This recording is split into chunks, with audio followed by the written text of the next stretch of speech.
명절에 예배하러 올라온 사람 중에 헬라인 몇이 있는데 그들이 갈릴리 베세다 사람 빌립에게 가서 청하여 이르되, 선생이여, 우리가 예수를 배우고자 하나이다. 빌립이 안드레에게 가서 말하고 안드레와 빌립이 예수께 가서 여쭈니 예수께서 대답하여 이르시되, 인자가 영광을 얻을 때가 왔도다.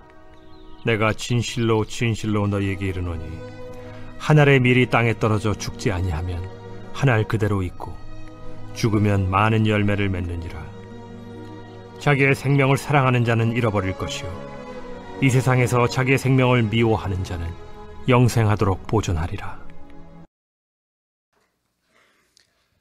자연계에도 씨앗의 비밀이 있듯이 영적 세계에도 씨앗의 비밀이 있습니다.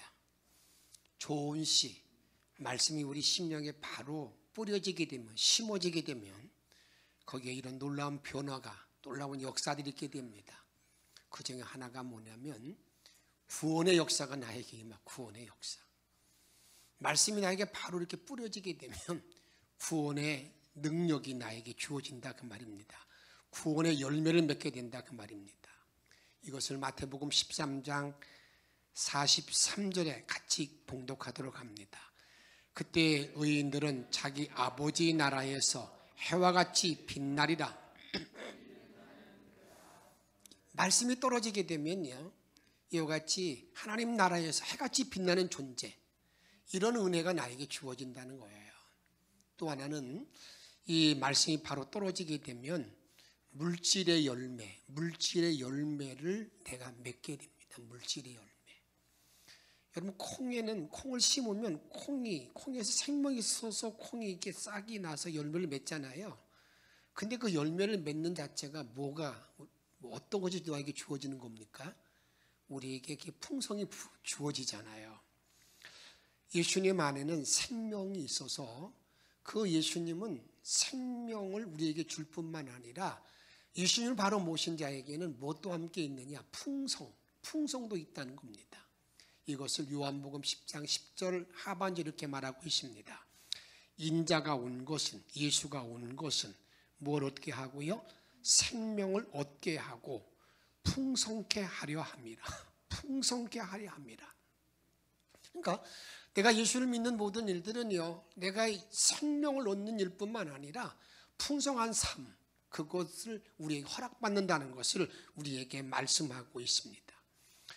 그런데 물질의 축복이 임하는 속도는 사람마다 다릅니다. 누구나 예수를 영접하고 난 다음에 그들에게 물질이 함께 주어지는 모든 그 속도, 모든 양들은 사람마다 각기 다르다 그 말입니다. 자연의 씨도 바로 열매 맺을 수 없듯이 물질의 열매도 그렇습니다. 처음에는 씨요, 싹이요, 줄기요, 잎이 나고 꽃이 피고 열매를 맺게 됩니다.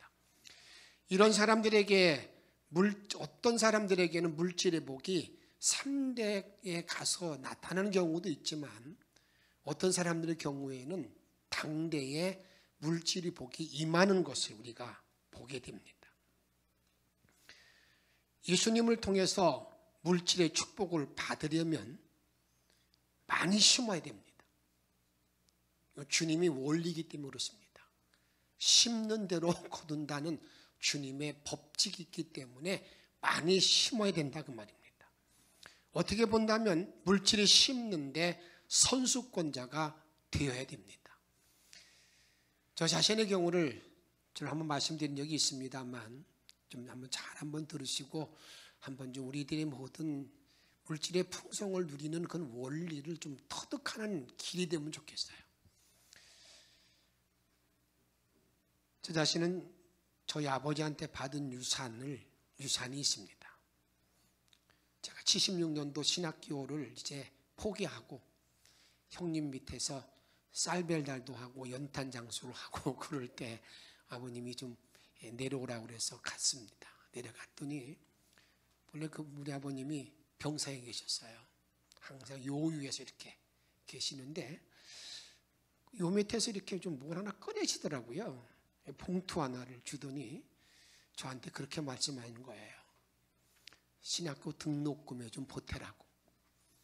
제가 신학교 갈 때 그렇게 반대하시고 뭐 그냥 핀잔도 많이 하고 어떤 구박을 많이 받았어요.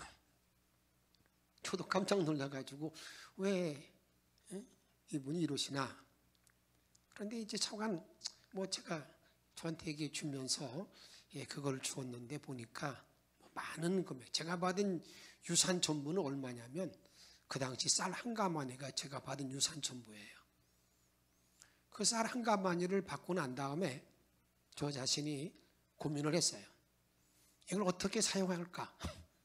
그렇게 하다가 제가 그 당시 다니고 있는 교회가 영등포 제1교회에 있는데 영등포 제1교회에 그냥 전부 다 그냥 쌀 한 가마니 유산 전부를 다 드렸어요. 근데 이제 그 후로 제가 목회하면서 제가 깨달은 게 있습니다. 그게 뭐냐면 하나님께서 그때 저를 받으셨다. 물질 드림에 대해서는 받았다고 저는 확신하고 있어요. 왜 그러냐면 그 후로 저는 개인적으로 물질의 궁핍함을 제가 가져본 적이 없어요.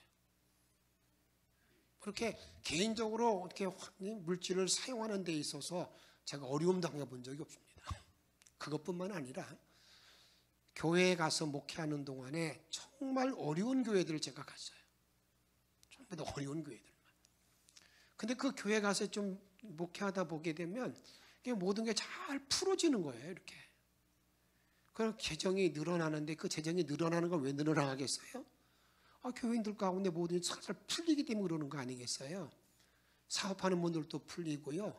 직장도 잘 열려지게 되면서 이 재정이 자꾸 이렇게 늘어나는 것을, 그런 일들이 여러분들에게 한 군데가 아니라 제가 목회했던 모든 교회 다 동일합니다. 제가 군에 가기 전에 그걸 다 드리고 난 다음에 군에 갔다 와서 그 영등포 제1교회에 여러분 그 결산 예산서를 보니까 3년 만에 교원들이 5천만 원 장학금이 만들어져 있더라고요. 왜냐하면 아마 제가 군대 가고 난 다음에 아마 그런 것 같아요. 그 교회에서 그 이용원 선생이 자기 아버한테 받은 유산 전부를 다 드렸다고, 장학금 드렸다고 그러니까 아마 교원들이 이제 자꾸 이렇게 장학헌금을 드려서 이렇게 모아지게 된 거예요. 저는 이런 확신을 깨닫고 난 다음에 저 자신이 하는 행동이 있습니다. 내가 하나님께 드리는 모든 일에는 내가 심에 지나도록 드리려고 노력을 많이 해요.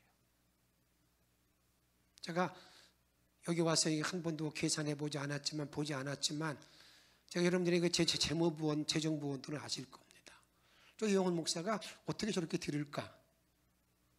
여러분들 그건 다른 게 아니에요. 저는 이 원리를 알기 때문에 그러는 거예요. 심는 대로 거두는 원리를 정확하게 알려주고 나서 하나님은 그 길을 그대로 걸어가도록 이끌어 주시기 때문에 그냥 저는 제 아내하고 함께 그냥 심는 데, 드리는 데에는 최선을 다해서 감당하고 있습니다. 농부가 씨를 뿌릴 때에는 당장은 손해 보는 것 같이 보입니다. 씨도 사야 되잖아요. 그 씨를 여러분에게 그 농사를 지으려면 투자해, 투자. 설비도 해야 되지 않겠습니까? 이런 여러 가지 설비도 해야 된다 그 말입니다. 비용이 많이 들어갑니다. 그렇지만 농부가 씨를 뿌리면서 슬퍼하며 뿌리는 사람이 없어요. 어이구 돈 많이 들어가네. 어이구 괜히 했나. 그런 말 가지고 씨를 뿌리는 사람이 없습니다. 왜 그런 줄 아십니까? 씨를 뿌리고 나면 반드시 그 씨를 뿌리고 난 그 작물에서, 그 농산물에서, 농작물에서 30배, 60배, 100배의 열매를 거두기 때문에 그걸 알고 있기 때문에 씨를 뿌릴 때에 기쁨으로 뿌리는 거예요. 그래, 올해 농사가 잘 되어져서 이게 100배가 되리라. 그런 기쁜 마음으로 뿌린다 그 말이에요. 오늘 본문의 말씀을 보게 되면 예수님의 씨, 말씀이 떨어지게 되면 그 말씀이 가만히 있지 아니하다는 것입니다. 처음에는 싹이고 그 다음에는 뭡니까? 줄기고 그 다음에 잎이 나고 그 다음에는 열매를 맺는 게 이게 그 열매 맺는 어떤 씨가 떨어져서 열매 맺는 어떤 방법이라 그 말입니다. 씨가 떨어지게 되면 씨가 죽음으로써 세포 분열이 일어나게 됩니다. 씨의 변화는 열매 맺는 모든 일은 씨가 죽을 때에 가능하다 그 말입니다. 씨가 땅에 심겨지면서 가장 먼저 할 일이 뭐냐면 그 씨가 썩어지는 거예요. 죽는 거라 그 말입니다. 죽는 것. 이것을 예수님 이렇게 말씀하고 있습니다. 같이 한번 12장 24절 말씀 읽도록 하겠습니다. 내가 진실로 진실로 너희에게 이르노니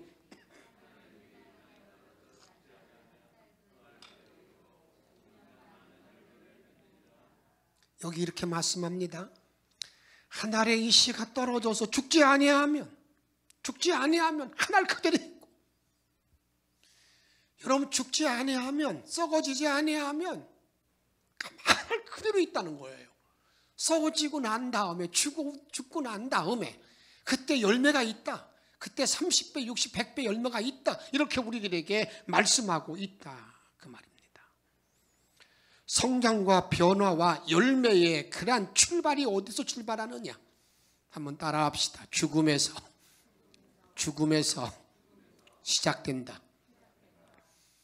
내가 신앙생활의 성장, 나의 변화, 열매 맺는 모든 일이 어디서 나타나느냐?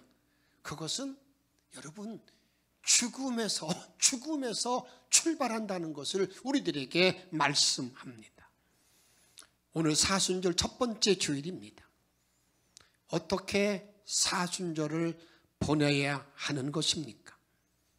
인터넷에서 초등학생들의 그러한 그 질문과 답변, 정말 우리가 좀 이해하지 못하는 질문에 대한 답변, 그것이 이렇게 영상에 있습니다. 그런데 그 중에 하나가 이겁니다. 사슴이 거울을 보는 그런 그림이 있습니다. 그리고 답을 달 때 사슴이 가로 보당 이렇게 적어놨습니다. 여러분 무슨 글씨를 쓰고 싶습니까? 그런데 그 어느 초등학생이 이렇게 적어놨습니다. 사슴이 미쳤나 보다.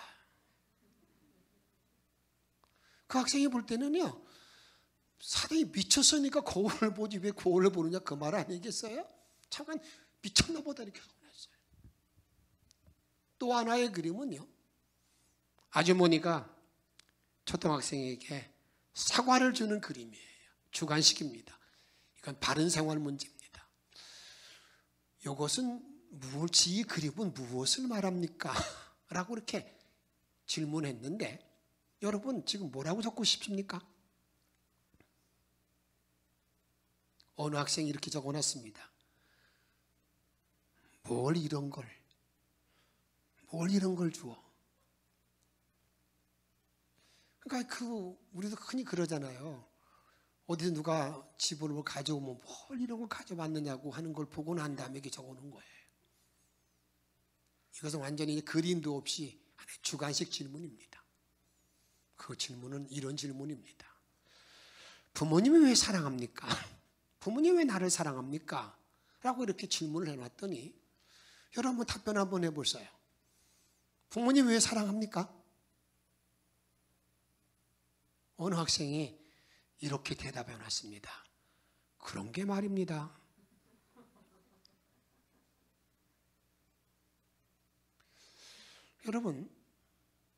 여러분들이 왜 사순절을 어떻게 지내라고 그럽니까? 질문할 때 여러분 뭐라고 대답하겠습니까? 그런 게 말입니다. 그런 마음으로 2022년 사순절을 출발하시겠습니까?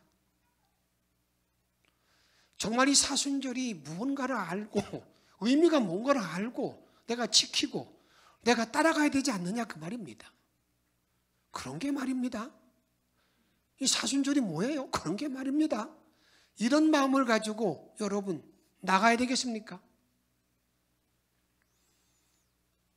예수님께서는 우리 영혼을 구원하기 위해서 십자가에서 자신이 먼저 죽어야 했습니다. 우리가 사순절이라는 게 뭡니까? 예수님이 우리를 위해서 십자가에 죽어주심을 우리가 알고 그 은혜에 감사하면서 주의 십자가의 길을 따라가는 것이 아니겠습니까? 근데 예수님은요, 그 죽어주는 일을 위해서, 우리를 사랑해서 죽어주는 일을 위해서 자원해서 했다는 것을 우리들에게 말씀하고 있다고 말입니다. 이것을 요한복음 10장 15절 말씀 같이 읽습니다. 아버지께서 나를 아시고 내가 아버지를 아는 것 같다. 양을 위하여 목숨을 버리노라. 나는 양을 위해서 목숨을 버리노라. 여러분, 사순절이라는 건 다른 게 아닙니다. 양을 위해서 목숨을 버리신 그 예수님의 사랑을 내가 알기 위해서 죽는 연습인 거예요. 주님의 은혜를 내게 담기 위해서 이 죽는 훈련, 죽는 연습, 이것이 뭐냐? 이게 사순절이라 그 말이에요. 사순절. 우리가 알아야 할 것은 하루아침에 이렇게 열매를 맺을 수 없다는 것을 우리는 알고 있습니다.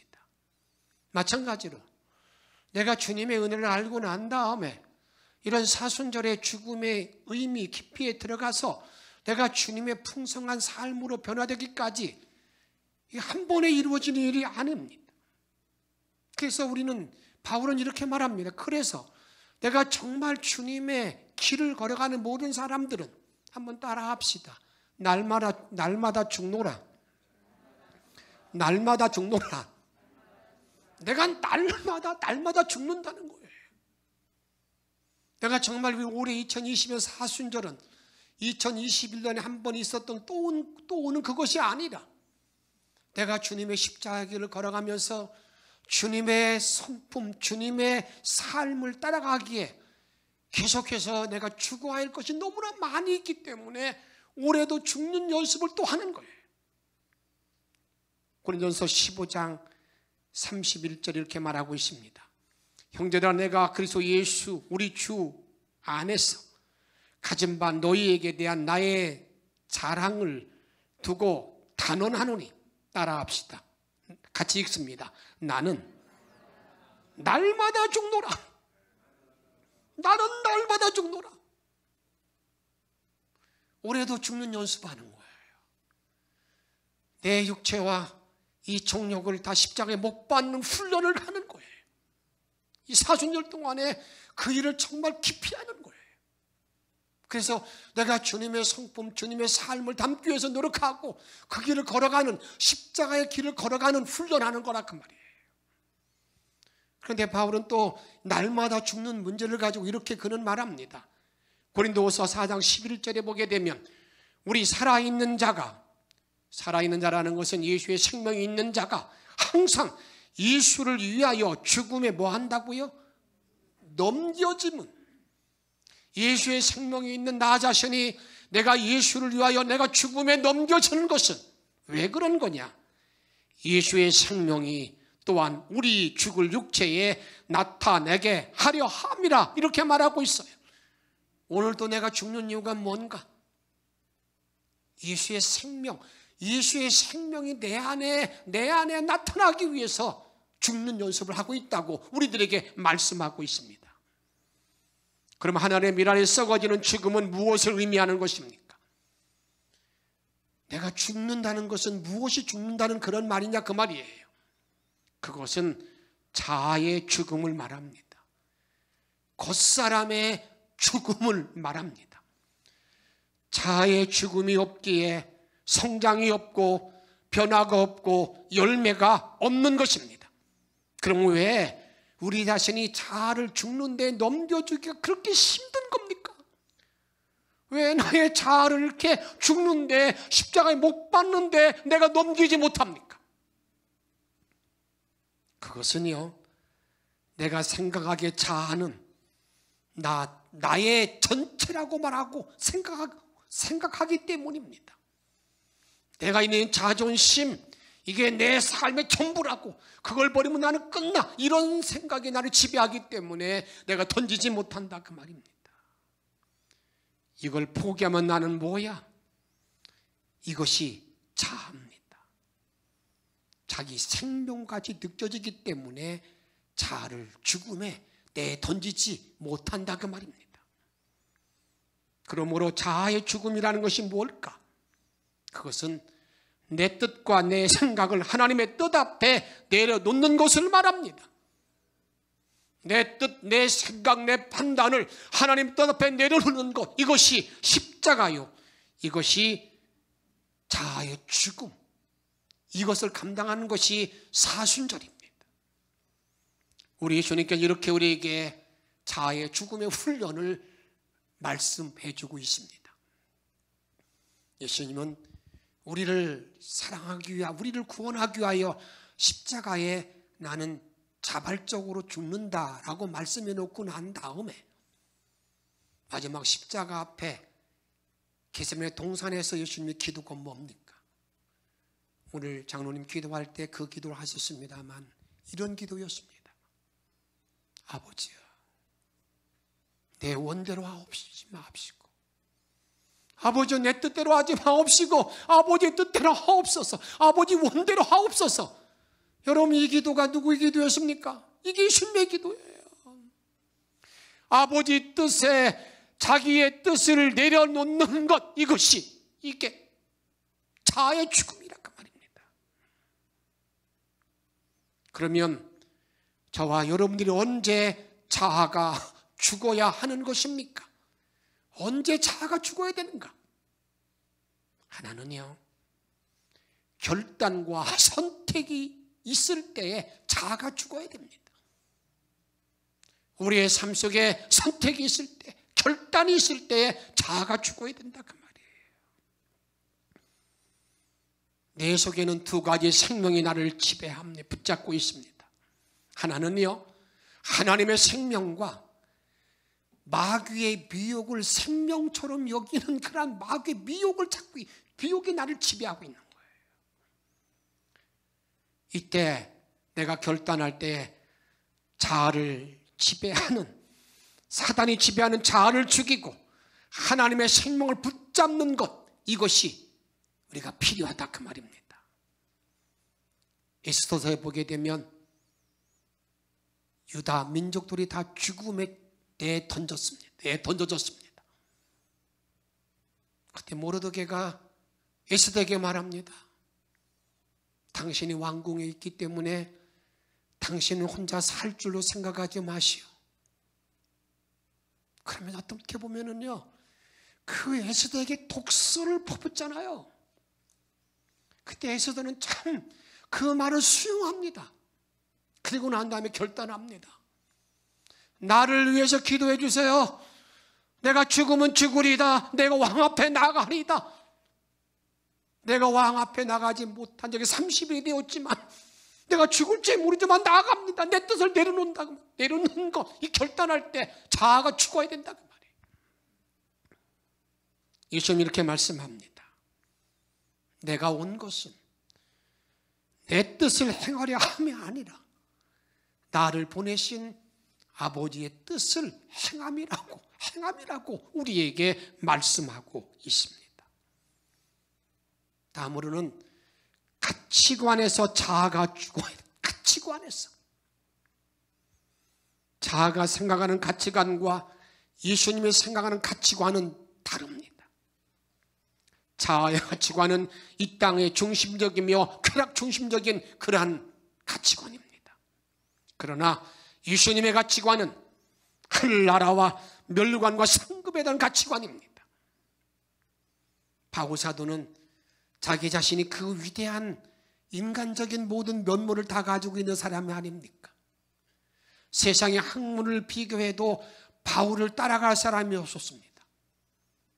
그런데 바울 사도가 예수를 알고 난 다음에 그의 가치관의 이동을 이렇게 말합니다.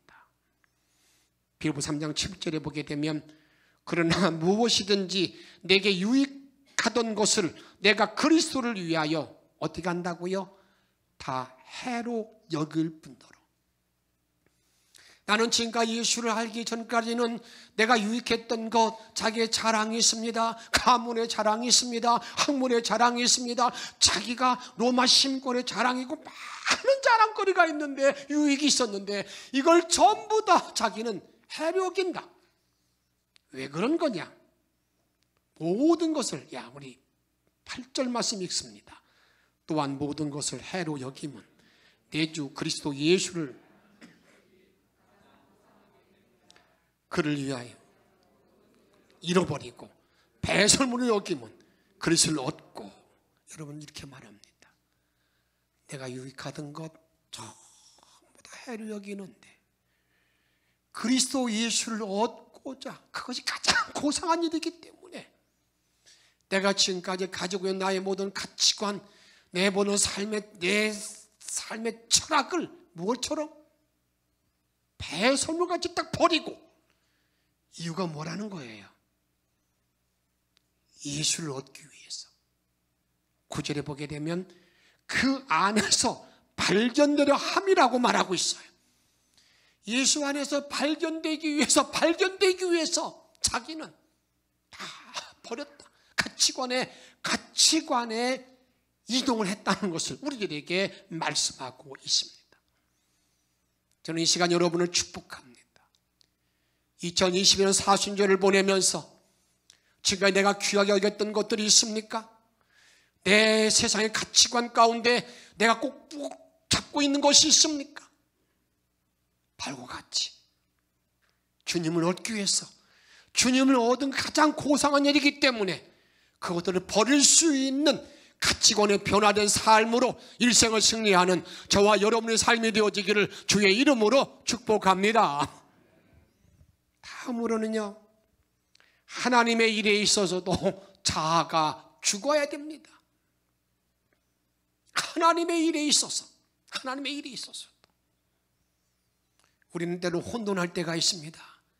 이것이 하나님의 일인데 그러면서 그냥 때로는 그것 때문에 소리를 지르기도 하고요, 어느 때는 화를 내고요, 얼굴도 안 보고요, 그런 경우를 많이 보잖아요. 하나님의 일을 제일 잘 감당했던 사람이 누굽니까? 바울 사도입니다. 그는 하나님의 일을 감당하기 위해서 이제 전도하는 일에 최선을 다합니다. 그가 사도행 16장에 보게 되면 그가 전도할 때 아시아로 가기 위해서 더 중앙아시아 쪽으로 가기 위해서 그렇게 애를 씁니다. 그런데 예수형이 막습니다. 그때 한번 보십시다. 16장 7절 말씀 같이 읽습니다.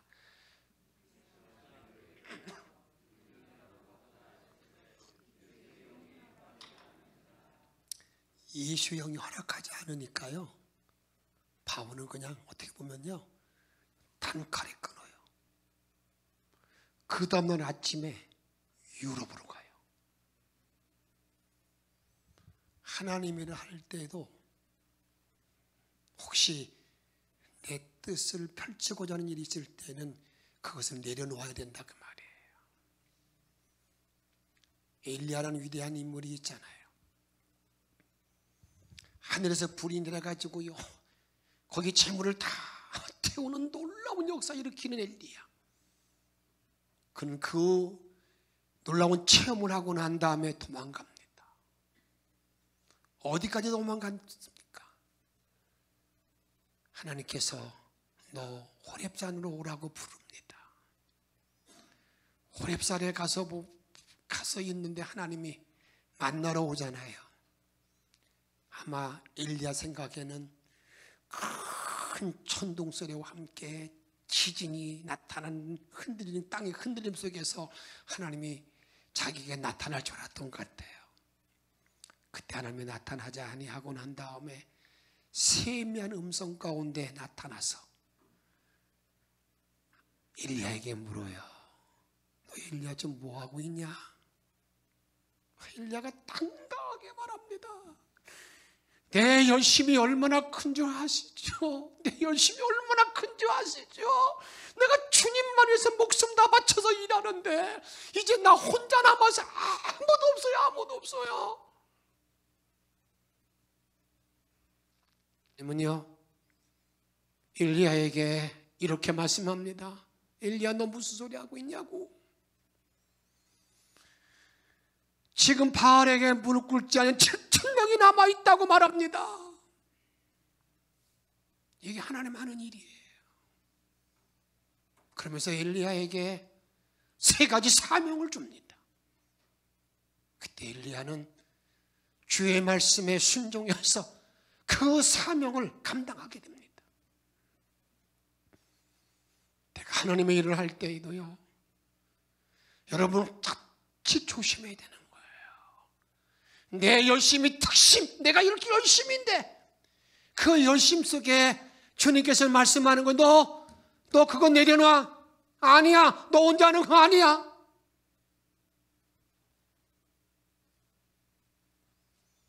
다음으로는요, 내가 믿음으로 살기 위해서, 다른 말씀드리면 내가 천국에 가기 위해서 차를 버려야 됩니다. 돈 많은 부잣집에 모심이 있었습니다. 이 모심이 예수를 믿게 되었습니다. 예수를 제대로 믿은 거예요. 이 주인이 보니까 정말 나무랄 데가 없는데 예수 믿는 거, 교회 가는 거 하나는 싫어요. 그래서 토요일쯤 되면 일거리를 잔뜩 맡겨줍니다. 주일날까지 일하도록. 이 모습은요, 토요일날 밤새껏 그 일을 다 맞춰놓고 교회 가는 거예요. 참 기가 잘 노릇이죠. 그게 오늘 때 끝이겠지? 아닙니다. 끝이기는 더 열심히 내고 있으니까 어느 날 이 주인이 이 모습을 불렀어요. 이 어리석은 자야, 너 교회 가게 되면 거기서 출세를 바라고 가냐? 복 받으려고 가는 거냐? 돈 받으려고 가는 거냐? 너처럼 어리석은 자가 어디 있느냐, 이 모습 주제에. 너 내가 이 지팡이 하나 줄 테니까 이 지팡이를 가지고 너보다 어리석은 사람이 있으면 이 지팡이를 주라고 그랬어요. 이 주인이 어느 날 이제 생을 마감할 때가 되어서 콜록콜록 기침하면서 이제 죽음을 준비하고 있습니다. 그때 이 모습이 문을 열고 들어옵니다. 너 왜 들어오냐고. 주인님, 예전에 저에게 이렇게 말씀하셨죠. 나보다 어리석은 사람에게 이 지팡이를 주라고 말씀하셨죠. 그렇지. 내가 한 가지 묻겠습니다. 주인님은 하늘나라 갈 수 있습니까? 너 무슨 소리 하고 있느냐고. 그러면 하늘나라도 가지 못하는 사람이 이 세상에 가장 불쌍한 사람이니까 이 지팡이를 준다고 그랬어요. 사랑 여러분, 저와 여러분들이 이제 바울 사도가 우리에게 말하는 천국을 소유한 사람, 다시 말하면 사순절의 삶을 사는 사람의 삶이 무엇일까? 천국을 소유한 자의 삶이 무엇일까? 이 말씀 한 구절만 같이 봉독하고 오늘 말씀을 마치고자 합니다. 그것은 나는 죽고 예수로 사는 길입니다. 이제 나는 죽고 예수로 사는 길, 그것을 배우고 익히고 그것을 위해서 노력하는 그러한 절기가 사순절기입니다. 그런 길을 걷다가 내가 마지막 믿음으로 가는 천국에 이르는 것입니다. 이것이 우리 신앙인의 길이다, 그 말입니다. 갈라디아서 2장 20절 말씀 같이 한번 읽도록 하겠습니다. 내가 그리스도와 함께, 그런데 이제 내가 사는 것이 아니요 오직 내 안에 그리스도께서 사시는 것이라. 이제 내가 육체 가운데 사는 것은 나를 사랑하사 나를 위하여 자기 자신을 버리신 하나님의 아들을 믿는 믿음 안에서 사는 것이라. 아멘. 여러분 이렇게 말합니다. 예수를 믿는 모든 사람들은요, 이제 내가 예수를 믿고 주님을 모신 순간에 그리스도와 함께 십자가에 못 박힌 사람, 내 육체의 정욕이 다 못 박힌 사람이 누구냐? 우리 신앙인이란 그 말이에요. 그런 사람들 어떻게 사는 것이냐? 이제 내가 죽고 내 자아가 죽고 내가 죽고 내 안에 그리스도가 사는 사람, 그 믿음의 길을 걸어가면서 그리스도를 위한 믿음을 가지고 내가 살아가는 사람, 이 사람이 누구냐? 예수 믿는 사람이라는 거예요. 그게 십자가의 길을 걷는 자의 모습이라 그 말입니다. 저는 사순절 첫 번째 주일을 지나면서 영천의 모든 성도들이 이 원리를 잘 깨닫기를 바랍니다. 내가 죽고 그리스도가 사는, 예수가 사는 그 일을 알기만 하면 하나님은 나와 여러분들에게 놀라운 은혜의 길로, 축복의 길로, 풍성한 삶의 그 인도함을 기억하시고 그 복된 은혜의 길을 걸어갈 수 있는 영천의 성도가 다 되시기를 주의 이름으로 축복합니다. 오늘 말씀을 기억하면서 저는 549장 내 주여 뜻대로라는 그러한 길을 걷기를 바랍니다. 그런데 오늘은 제가 여러분들에게 기도 제목을 두 가지를 더 드리고자 합니다. 하나는요, 우크라이나를 위해서 한번 기도하기를 정말 바랍니다. 그 나라도 하나님의 뜻 안에서 여러분 나라가 다시 평정을 찾기를 정말 바랍니다. 힘에 지배하지 않는 그런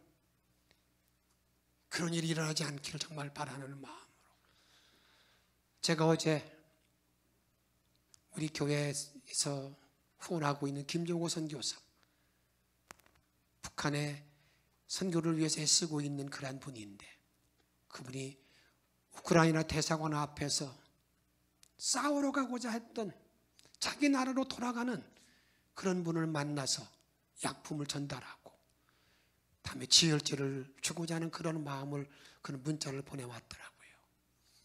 그리고 난 다음에 그걸 잠깐 보시고요, 그리고 대선이 있습니다. 이 대선도 주님의 뜻 안에서 이루어져야 됩니다. 이 나라의 미래를 놓고 우리가 선택을 바로 해야 되지 않겠습니까? 그를 위해서 함께 기도하는 시간을 갖도록 하겠습니다. 먼저 문자를 먼저 보도록 하겠습니다. 같이 한번 읽도록 하겠습니다. 목사님,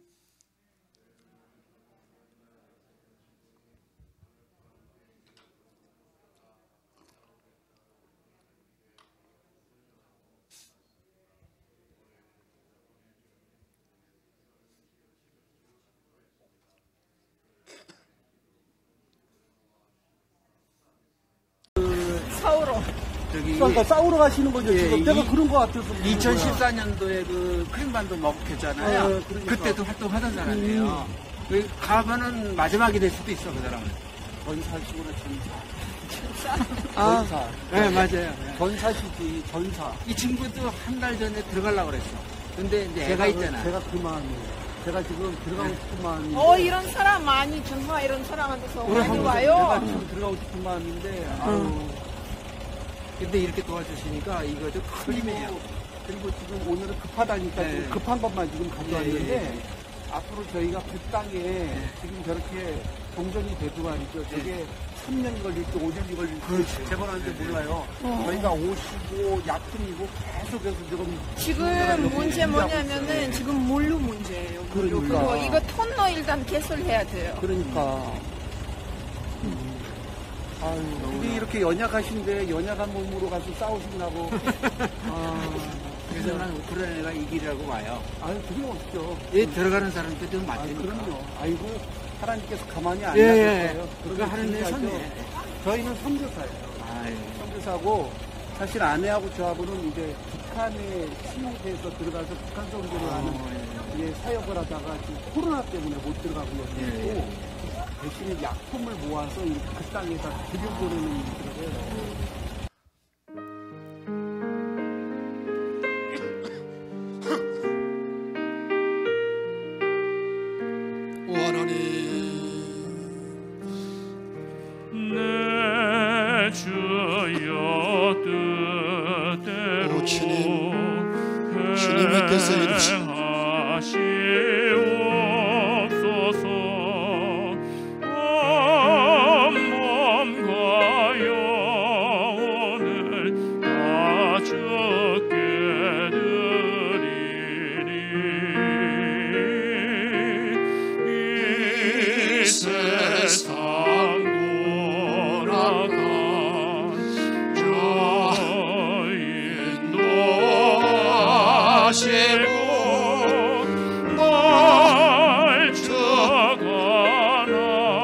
하셔서 뜻대로.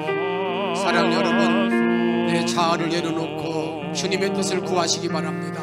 내 주여 뜻대로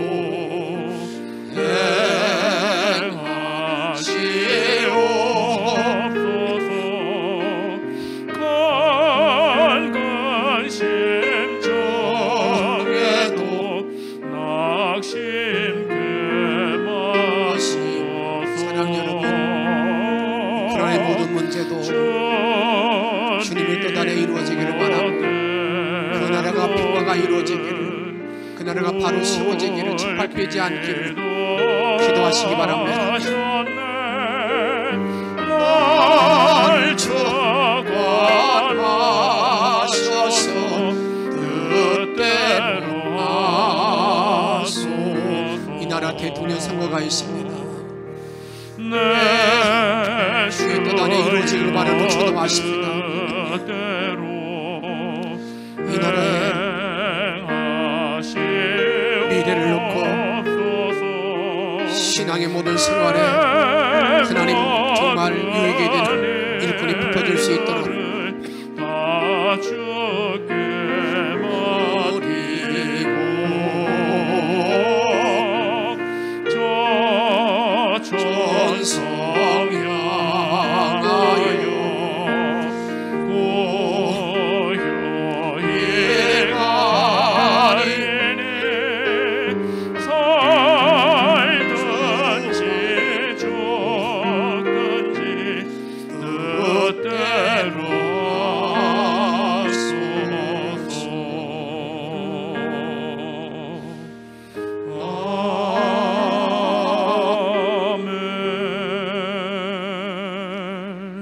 말씀과 고난을 위해서, 대선을 위해서 함께 동성으로 기도하겠습니다. 성령이 되면 오줌을 그래 제일 원합니다. 하나님, 우리의 땅 살림 오늘도 주옵시고 주께만 영광으로 복된 날에 들어가기 원하는 날가 도와주시기 원합니다. 자비로우시라고 내리기도 하고 남는 것은 하나님의 선한 뜻대로 내가 도와주고 주소서.